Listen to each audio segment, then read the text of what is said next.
Hello everyone, મારું નામ છે હિરેન અને તમારું બધાનું સ્વાગત છે મારી યુટ્યુબ ચેનલની અંદર. તો આજે આપણે ભણવાના છીએ ગુપ્ત ઉષ્મા અને ગલન ગુપ્ત ઉષ્મા વિશે અભ્યાસ કરવાના છીએ. આપણે ગયા વિડીયો લેક્ચરની અંદર આપણે ગલનની વાત કરી હતી અને ઉત્કલન બિંદુની વાત કરી હતી કે ગલન એટલે શું અને ઉત્કલન બિંદુ એટલે શું. બરોબર, સોરી, ગલન એટલે શું અને ગલન બિંદુ એટલે શું, આ બે વ્યાખ્યાઓ વિશે વાત કરી હતી. તો ગલન આપણે કોને કહેતા હતા કે ઘનમાંથી પ્રવાહી સ્વરૂપમાં જે ફેરવાય એ જે ક્રિયા છે, એ જે રૂપાંતર થાય છે, એ જે ક્રિયા છે એને શું કહેવાય? ગલન બિંદુ એમ કહેવામાં આવે છે. પણ સાથે સાથે આપણે એનો પણ અભ્યાસ કર્યો હતો કે ગલન બિંદુ એટલે શું, કે એવું તાપમાન કે જ્યારે ઘન છે એ પ્રવાહી સ્વરૂપમાં રૂપાંતર પામવા લાગે તો એ ઘન પદાર્થનું એ ગલન બિંદુ કહેવામાં આવે છે. કે એવું તાપમાન, એ તાપમાને ઘનમાંથી શું પ્રવાહીમાં રૂપાંતરિત થવાની પ્રક્રિયાને અથવા તો ઘનમાંથી પ્રવાહીમાં રૂપાંતરિત થવાની ક્રિયાને એ તાપમાને, કે જે તાપમાને ઘન છે પ્રવાહીમાં રૂપાંતરિત થયું, એ તાપમાનને કેવું તાપમાન? ગલન બિંદુ કહેવામાં આવે છે. એના વિશે વાત કરી હતી. આજના વિડીયોની અંદર આજે આપણે અભ્યાસ કરવાના છીએ ગુપ્ત ઉષ્મા ઉપર. ગયા વિડીયોની અંદર વાત કરી હતી ગુપ્ત ઉષ્મા એટલે શું, કે જ્યારે હું શું કરું તો કે એક બીકર લઉં, શું લઉં? એક બીકર લઉં અને એ બીકરની અંદર શું કરું તો કે એક બરફના ટુકડા નાખી દઉં અને નીચેથી શું કરું તો કે હું બર્નર દ્વારા ઉષ્મા આપવાની શરૂઆત કરું. શું કરું? બર્નર દ્વારા ઉષ્મા આપવાની શરૂઆત કરું. તો જ્યારે હું એને ઉષ્મા આપવાની શરૂઆત કરીશ, બરાબર, તો ત્યારે શું થશે? બરફ છે એ શેમાં રૂપાંતરિત થવાની શરૂઆત થશે?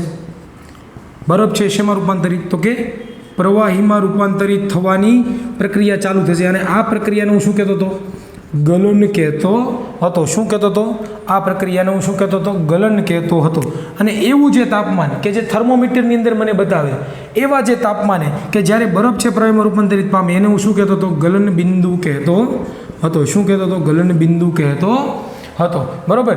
પણ એમાં એક વાત કરી હતી આપણે કે જ્યાં સુધી સંપૂર્ણ બરફ, જ્યાં સુધી સંપૂર્ણ બરફ છે એ સંપૂર્ણ બરફ પાણીની અંદર રૂપાંતરિત ન થઈ જાય. સંપૂર્ણ બરફ શેમાં? તો કે સંપૂર્ણ પાણીની અંદર રૂપાંતરિત ના થાય ત્યાં સુધી શું રહેશે તો કે તાપમાન અચળ રહેશે. શું રહેશે? તો કે તાપમાન અચળ. અચળ એટલે શું? તો કે તાપમાનની અંદર કોઈ પણ પ્રકારનો ફેરફાર થશે નહીં. આવી કંઈક આપણે વાત કરી હતી કે જ્યાં સુધી શું તો કે જ્યાં સુધી શું તો કે સંપૂર્ણ બરફ કેમાં તો કે પાણીમાં ન ફેરવાય છે ત્યાં સુધી તાપમાન કેવું રહેશે? અચળ રહેશે. અચળ એટલે કે થર્મોમીટરની અંદર તાપમાનમાં કોઈ પણ પ્રકારનો ફેરફાર નહીં આવે. પણ ત્યાં સુધી હું જેટલી પણ ઉષ્મા આપું એ બધી ઉષ્મા ગઈ ક્યાં? છુપાઈ ગઈ. ક્યાં છુપાઈ ગઈ? છુપાઈ ગઈ. તો આવી જે છુપાઈ ગયેલી ઉષ્મા છે કે તાપમાનમાં કોઈ પણ પ્રકારનો ફેરફાર ન થતો, પણ તોય છતાં શું થાય છે તો કે ઉષ્મા આપું છું એ બધી ઉષ્મા ગઈ ક્યાં? એ બધી ઉષ્મા ગઈ ક્યાં? તો કે છુપાઈ ગઈ. એટલા માટે એનું નામ શું પડ્યું? ગલન ગુપ્ત ઉષ્મા નામ પડ્યું. એટલા માટે એનું નામ શું પડ્યું? ગલન ગુપ્ત ઉષ્મા. ગલન ગુપ્ત ઉષ્મા એટલે એવી ઉષ્મા કે હું આપું એ બધી ઉષ્મા ક્યાં વહી જાય? તો કે બીકરની અંદર રહેલા જે સંઘટકો છે, બીકરની અંદર રહેલા જે સંઘટકો છે એની અંદર છુપાઈ જાય. બરાબર. તો એ જે બધી ઉષ્મા છે એ ઉષ્માને શું કહેવાય? ગુપ્ત ઉષ્મા. હવે આપણને એમ થાય કે આ ઉષ્મા ગઈ ક્યાં સાહેબ? એ તો ખબર ન પડી કે ઉષ્મા ગઈ ક્યાં આવી ગઈ, એવો આપણને પ્રશ્ન થવો જોઈએ કે નહીં કે ભાઈ ઉષ્મા ગઈ ક્યાં સાહેબ? તમે કહો છો ઉષ્મા ગઈ ક્યાં? તો બરફ પીગળવાની શરૂઆત થઈ ગઈ હતી. તો આપણને ખબર છે કે જ્યારે હું કોઈ પણ દ્રવ્યને ઉષ્મા આપું, ઉષ્મા આપું તો એ સમયે શું થાય તો કે દ્રવ્યને ઉષ્મા આપવાથી શું તો કે દ્રવ્યને શું તો કે ઉષ્મા આપવાથી જે દ્રવ્યના કણો છે એને શું મળશે? ઉષ્મા ઉર્જા મળશે. અને એ ઉષ્મા ઉર્જાનું શું કરશે તો કે પોતે ગ્રહણ કરશે અને સ્વતંત્ર થવાની કોશિશ કરશે. શું થશે?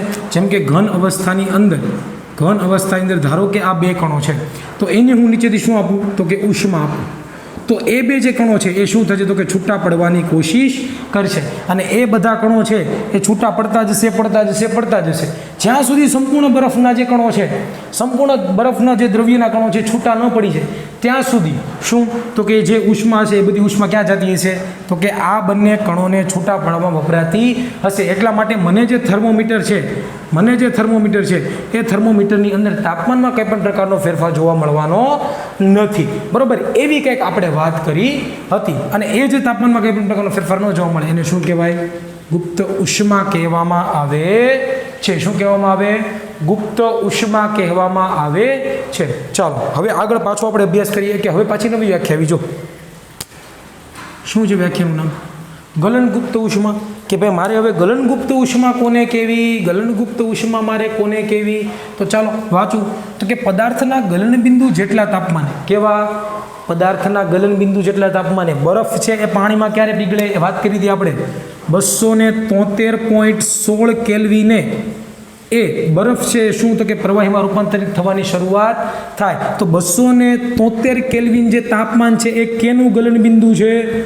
કેનું છે તો કે પાણીનું ગલનબિંદુ છે. કેનું ગલનબિંદુ છે? પાણીનું ગલનબિંદુ છે. શેનું ગલનબિંદુ છે? પાણીનું ગલનબિંદુ છે.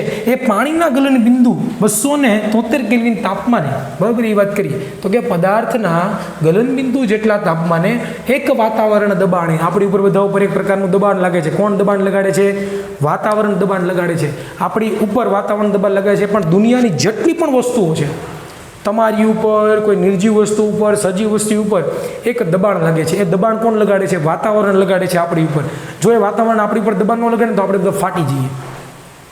હા, એટલા માટે તમે જુઓ છો કે અવકાશ યાત્રીઓ છે એ લોકો ઓલા વ્હાઇટ કલરના મોટા મોટા સૂટ પહેરીને જાય, ઉપર એક મોટા ગોળા જેવું કાચનું પહેરીને જાય. એ શું કામ પહેરીને જાય છે?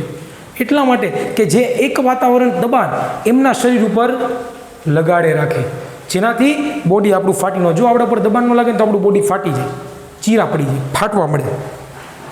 તો એક વાતાવરણ દબાણે 1 કિલોગ્રામ ઘન પદાર્થને પ્રવાહી સ્વરૂપમાં રૂપાંતરિત કરવા માટે જરૂરી ઉષ્મા ઉર્જાને, જો શબ્દ વાપર્યો છે, જરૂરી ઉષ્મા ઉર્જાને શેમાં તો કે 1 કિલોગ્રામ, શેમાં 1 કિલોગ્રામ ઘન પદાર્થને પ્રવાહીમાં રૂપાંતરિત થવાની. શું?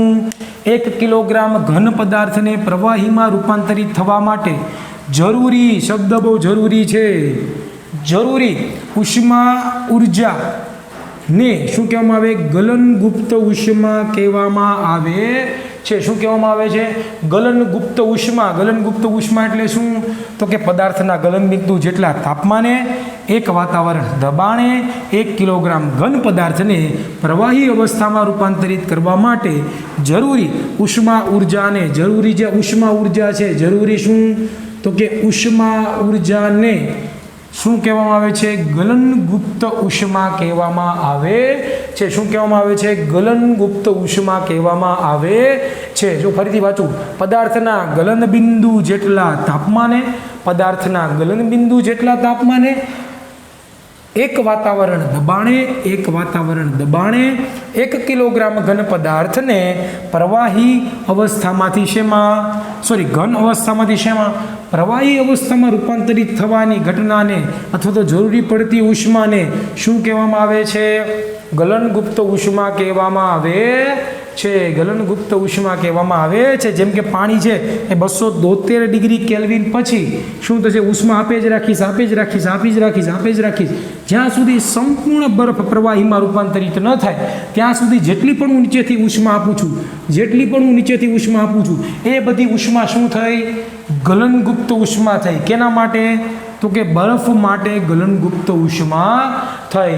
તો આ વિડીયોની અંદર આપણે ગુપ્ત ઉષ્મા અને ગલનગુપ્ત ઉષ્મા વિશે વાત કરી. નેક્સ્ટ વિડીયોની અંદર આપણે વાત કરવાની છીએ ઉત્કલન બિંદુ એટલે શું અને બાષ્પીભવન ઉત્કલન બિંદુ એટલે શું. સેમ ટુ સેમ છે. જેવી રીતના ગલન બિંદુ હતું એવી રીતના બાષ્પીભવન ગલન બિંદુ અથવા તો ઉષ્મા ઉત્કલન બિંદુ છે. તો આ વિડીયો અંદર બસ એટલું જ રાખીએ. નેક્સ્ટ વિડીયોની અંદર આપણે વાત કરીએ છીએ ઉત્કલન બિંદુ અને બાષ્પીભવન ઉત્કલન બિંદુ વિશે વાત કરવાના છીએ. ત્યાં સુધી બધાને જય